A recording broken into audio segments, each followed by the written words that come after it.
Ya, alhamdulillah, seperti saya bilang kan, ya ini kan memang ini kan menyangkut marwah pengadilan dan masalah supremasi hukum juga. Walaupun terlambat, tapi kita apresiasi lah JPU kan, Jaksa Penuntut Umum yang udah berusaha. Memang birokrasinya memang ini yang harus dirubah di negara kita ini, birokrasi terlalu panjang kan gitu.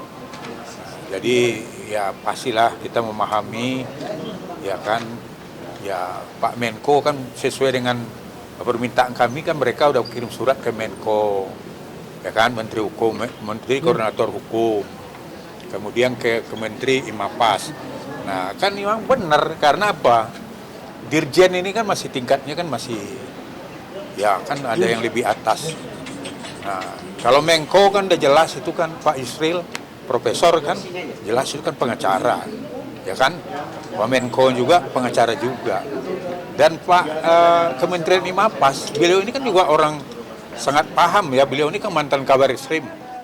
Pasti beliau paham betul aturan beracara.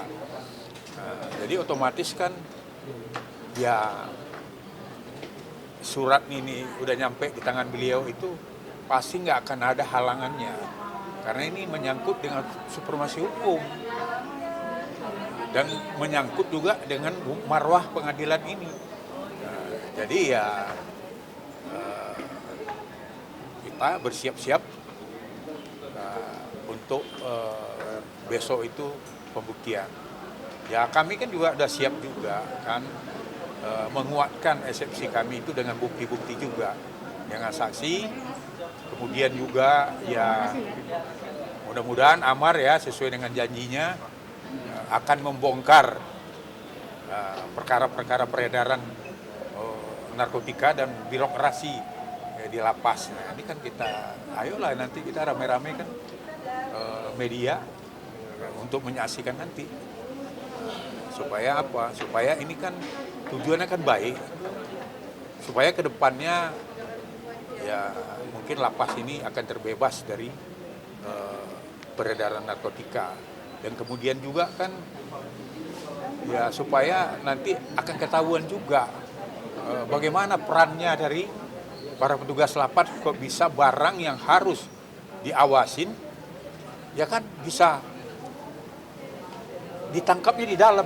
Harusnya kan fungsi pengawasan itu kan pencegahan harusnya kan. Ibarat rumah kita ini, masa dibiarkan maling masuk ke dalam dulu baru ditangkap? Harusnya kan sebelum masuk udah dicegah. Nah, kemudian yang mau masuk itu siapa? Nah, ini harus ditelusuri. Nah, mudah-mudahan nanti kan bisa terbuka di sana kan, di persidangan. Dia bakalan dibalikin lagi ya? Nah itu gimana Bang? Apakah mungkin akan meminta lagi untuk dipindah ke Salemba atau gimana? Ya sekarang kan gini, itu pengembalian itu kan memang haknya dari Dirjen Pas ya, Pemasyarakatan. Ya sekarang kan persidangan ini yang kita butuhkan kan keterangan Amar di persidangan terbuka untuk umum ini di depan hakim. Ya kalau itu kan untuk dia dikembalikan lagi itu kan rananya menengok keputusan nanti kan. Ya. Amar ini dipindahkan kan dengan tuduhan tuduhan ya kan, dugaan dia mengedarkan narkotika di lapas. Nah, kemudian apabila nanti ya kan, karena dianggap itu mencorengnya dan melanggar SOP-nya Dirjen Pemasyarakatan. Nah, apabila nanti seandainya ya kan keputusan ini Amar ini bebas, ya otomatis kan berarti kan tidak terbukti. Ya otomatis kan ya Amar kembali menjalankan hukum lama kan gitu. Bang, soal permohonan LPSK gimana tuh Bang? Nah, tanya Pak Made, ini Pak Nyoman. Beliau, Pak Nyoman, beliau yang ngurus. Iya, kebetulan ya, bentar. Bentar Bang ya. Jadi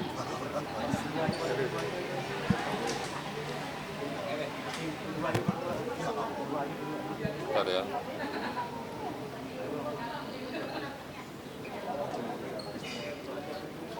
Dari 500 Ya, selamat pagi rekan-rekan. Terima kasih Pak pengacara. Sukses hari ini ya. Ya, sama-sama pengacara. Berita baik ya. Amin, amin. Jadi kami sebagai salah satu kuasa di samping Pak John Matias untuk di non litigasi, kami sudah menyampaikan waktu itu surat permohonan untuk diajukan sebagai justice kolaborator dalam rangka program pemerintah Bapak Presiden di dalam Asta Cita untuk pemberantasan narkoba. Jadi ada hal-hal ganjil. Sebenarnya putusan Amar Joni di dalam kasus yang ketiga, kalau menurut kami itu kan seharusnya dia tidak ada di dalam penjara, ya, karena tidak ada pasal 114 ya, tidak ada 114, berarti bukan peredaran. Nah kalau ataupun ya Adiksi, pecandu. ya pecandu.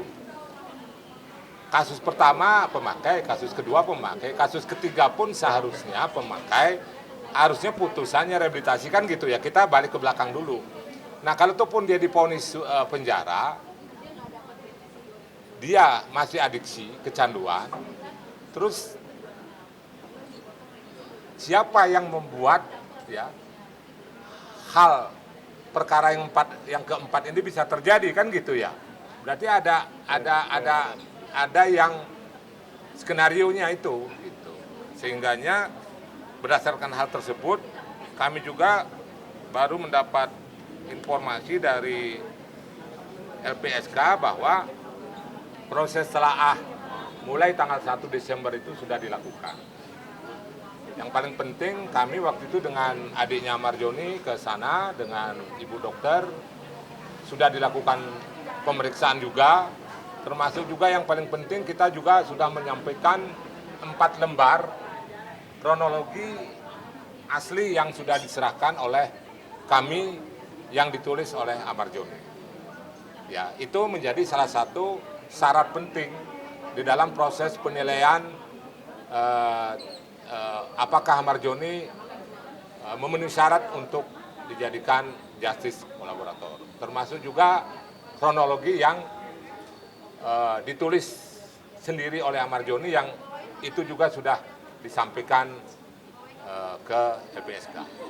Kalau keputusan itu kapan tuh Bang? Kalau menurut aturan paling lama 1 bulan.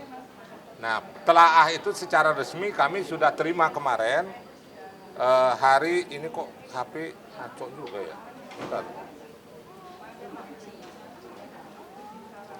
Oke. Bentar ya. Ya, saya tambahkan juga begini. Kita mendesak juga lah LPSK. Ini kan ini udah masuk pembuktian. Kan perlindungan saksi itu kan diberikan pada ya, dia akan membongkar kan, diberikan perlindungan untuk membongkar peredaran narkotika KPLSK kan. Nah, kalau nanti udah selesai sidang baru diputuskan kan percuma juga. Nah, kita mendesak juga, kemudian kan Pak Nyoman yang ke sana, ya beliau supaya berinteraksi lah ke sana untuk mendesak supaya cepatnya diputuskan. Karena sebenarnya kan 14 hari udah harus diputuskan. Kalau sesuai dengan aturan LPSK kan 14 hari kan harus diputuskan apakah permohonan diterima apa tidak, kayak gitu. Ya, ini tanggal 1 ya. Tanggal 1 Desember surat dari LPSK secara resmi sudah diberikan atau diinformasikan kepada kami perihalnya surat pemberitahuan dimulainya penelaah permohonan SPDPP dari LPSK sesuai dengan apa yang disampaikan oleh Abang ya, untuk segera memutuskan karena terkait simultan dengan proses persidangan, apalagi Amar Joni sudah diizinkan untuk dihadirkan pada hari Kamis depan tanggal 18. Ya mudah-mudahan dalam waktu dekat LPSK sudah memutuskan apakah Amar Joni memenuhi syarat untuk mendapatkan justice kolaborator. Tapi kami optimis Amar Joni bisa mendapatkan persetujuan menjadi justice kolaborator Karena unsur-unsur yang disampaikan kepada LPSK itu sudah sangat mendukung. Yang paling penting adalah komitmen daripada Amar Joni ya, apa yang disampaikan oleh abang kita akan membuka sejelas-jelasnya apa yang mereka ketahui, apa yang mereka lihat selama ini untuk membongkar persoalan narkoba yang diduga beredar di dalam lapas. Bang, penegasan Bang, berarti Permadi Justice ini ada hubungan dari perkara Bang Amar yang sebelumnya dengan yang ini? Yang baru, Pak? Yang sebelumnya sama yang ini? Enggak, yang Sebelumnya kan tadi kan aku bilang ada adiksi kan? Dari Bang Amar, nah ini ada hubungannya kenapa yang... Enggak, kita prolognya hanya menyampaikan bahwa yang kasus ketiga itu kan dia adiksi, tetapi divonis penjara. Seharusnya kan ada namanya PP 25 tahun 2011, setiap proses penyidikan, penuntutan, dan peradilan, ya, tersangka bisa dibantarkan. Di proses polisi dibantarkan untuk diobati, dilimpahkan ke kejaksaan, dipindahkan untuk dibantarkan, diproses di peradilan, dibantarkan, dan saya lihat kalau putusannya itu pidana, berarti ada hal-hal yang tidak dia dapatkan, misalnya tentang proses assessment. Proses assessment itu tentang bahwa dia tidak ada kaitannya dengan peredaran.